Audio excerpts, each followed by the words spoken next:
اور عاطف نے بھی معذرت کر لی۔ اب جناب یہ کوئی ایسا ایشو نہیں تھا، وہ جو منورٹی کونسل ہے اس کے لیے بات چیت چل رہی تھی، کیبنٹ میں بھی بات ہوئی، لیکن یہ چلا دیا گیا کہ جی پرائم منسٹر نے یہ سب کچھ کر دیا۔ اور اب میں آپ کو بتا رہا ہوں بالکل منع کر دیا پرائم منسٹر نے، قطعی طور پر انہوں نے کہا کہ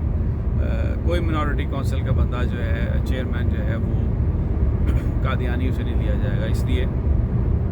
کہ قادیانیوں کا مسئلہ تھوڑا مختلف ہے۔ قادیانی جو ہیں وہ منکر نبوت ہے، نبی پاک صلی اللہ علیہ وسلم پر ہماری جان بھی قربان ان کے نام پر، وہ آخری نبی ہے اور کوئی نبوت کا دعوے دار نہیں ہو سکتا۔ اور جو قادیانیوں کا یا جو بلیف ہے، جو عقائد ہیں، اس کے مطابق وہ یہ سمجھتے ہیں، اس حوالے سے ان کا جو عقیدہ ہے وہ اس کی نفی کرتا ہے جو اسلام کا عقیدہ ہے، اور اس پر پاکستان کی پارلیمنٹ فیصلہ دے چکی ہے، ان کو غیر مسلم قرار دے دیا گیا۔ تو اس لیے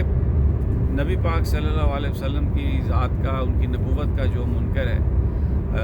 اس کو منورٹی کونسل کا چیئرمین عمران خان صاحب نے کہا کہ وہ بھلے منورٹی رائٹس ہیں، وہ اپنے رائٹس ایکسرسائز کریں، لیکن بالکل قطعی طور پر ان کی جو اس معاملے میں شمولیت اور ان کو اگر کوئی عہدہ دینا اس لحاظ سے منع کر دیا عمران خان وزیر اعظم پاکستان نے۔ ثبوت دے دیا ہے ایک سچے مسلمان ہونے کا اور ایک سچے عاشق رسول ہونے کا۔ اور میں سمجھتا ہوں کہ بہت زیادہ جو اس وقت اس بات سے اطمینان ہوا ہے کہ یہ مبارک مہینہ ہے رمضان شریف کا، اس میں ایک ایسا فیصلہ جس میں نبی پاک صلی اللہ علیہ وسلم کی شان، عزت اور تکریم میں اضافہ مزید، خیر ہم کیا اضافہ کر سکتے ہیں، گناہگار لوگ ہیں، وہ تو ذات ایسی ہے کہ پوری کائنات بنائی انہی کے لیے گئی ہے، لیکن بہرحال یہاں پر جو ایک فیصلہ ہوا اس سے عمران خان نے اپنی پوزیشن کلیئر کی، اور یہ بہت سے لوگوں کے لیے اطمینان بخش ہے، اس لیے کہ عمران اس وقت ایک آخری امید کے طور پر بظاہر لوگوں کے سامنے ہے، اور کوئی بھی جو مسلمان ہے وہ نبی پاک صلی اللہ علیہ وسلم کے حوالے سے کوئی یہاں پر کنٹروورسی نہیں چاہتا، اور خاص طور پر عمران کا اس میں امپلیکیشن ان کی وہ تو بہت ہی ایک ڈیوسٹیٹنگ بات ہے۔ تو یہ تو ایک بات کلیئر، مبارک ہم سب کو کہ الحمدللہ اس ملک میں جو مسلمانوں کے لیے بنا، اس ملک میں ایسے کسی طبقے کے لیے، کوئی گروہ کے لیے کوئی کلیدی عہدے کی گنجائش نہیں ہے جو منکر ختم نبوت ہے۔ زبردست ایک بات ہوئی۔ دوسرا میں نے آپ سے کہا تھا کہ میں آپ کو بتاؤں گا کہ یہ فردوس عاشق اوان صاحبہ کا جو معاملہ ہے، دیکھیں فردوس عاشق اوان صاحبہ 1 سال رہی یہاں پر special assistant to the prime minister. اس میں ٹیکنیکل بات یہ تھی کہ جو وزیر تھے اطلاعات و نشریات کے، وہ وزارت جو تھی وہ وزیر اعظم صاحب کے پاس تھی، یہ تو اسپیشل اسسٹنٹ تھی، تو بہت سارے بیچ میں آپ کو پتہ ہے لوگ آ جاتے ہیں،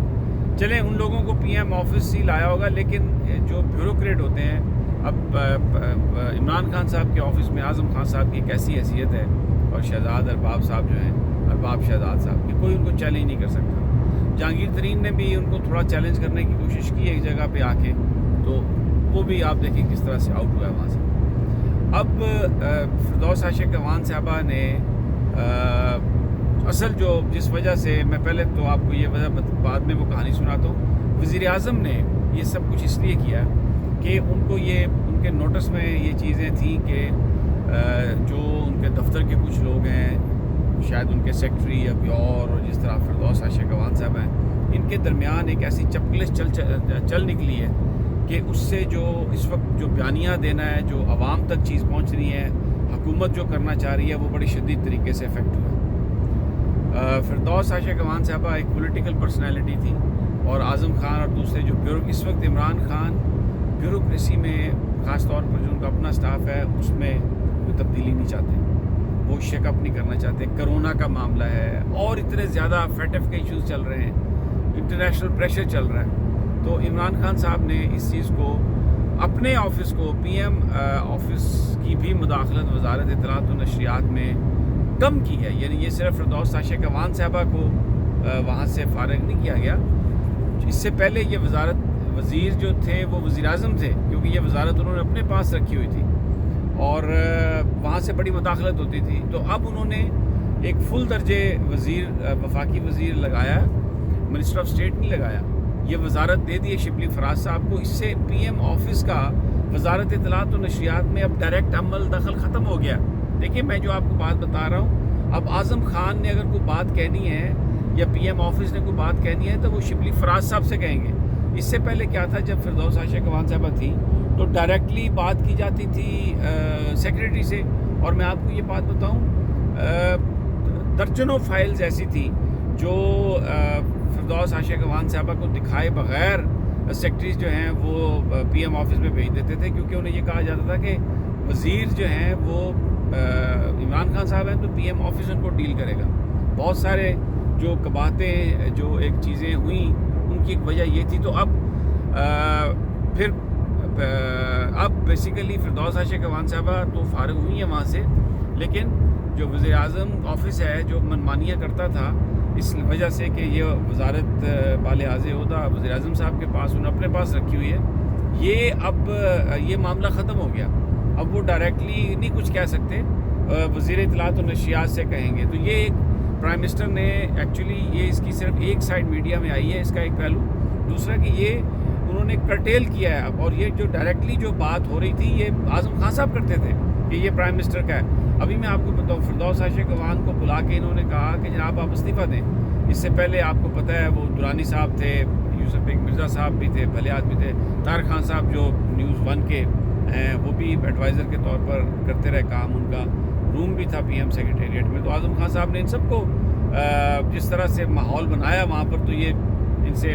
یعنی بڑے آرام سے خاموشی سے ان سے چھٹکارا حاصل کر لیا. تو فردوس عائشہ کوان صاحبہ نے کہا کہ اگر میں نے استعفیٰ دینا ہے تو میں وزیر اعظم کو دوں گی استعفیٰ. آپ کون ہوتے ہیں بیوروکریٹ مجھ سے استعفیٰ مانگنے والے؟ مجھے کو آپ نے بنایا ہے اسپیشل اسسٹنٹ، مجھے تو اسپیشل اسسٹنٹ بنایا پرائم منسٹر نے، اور ان کا یہ استحقاق ہے. اگر وہ مجھے فارغ کرنا چاہتے ہیں تو وہ فارغ کر سکتے ہیں، لیکن استعفیٰ میں آپ کو نہیں دوں گی. تو انہوں نے اعظم خان نے کہا میں ڈی نوٹیفائی کر دوں گا. انہوں نے کہا آپ کرتے ہیں ڈی نوٹیفائی، میرا کوئی ایشو نہیں ہے. تو فردوس عائشہ کوان صاحبہ ان تمام جو اس کی باریکیاں ہیں یہ اس کو سمجھتی ہیں. تو یہ بنیادی طور پر جو پرائم منسٹر آفس سے جو مداخلت ہوتی تھی وزارت اطلاعات و نشریات میں، اس کو بند کیا گیا اور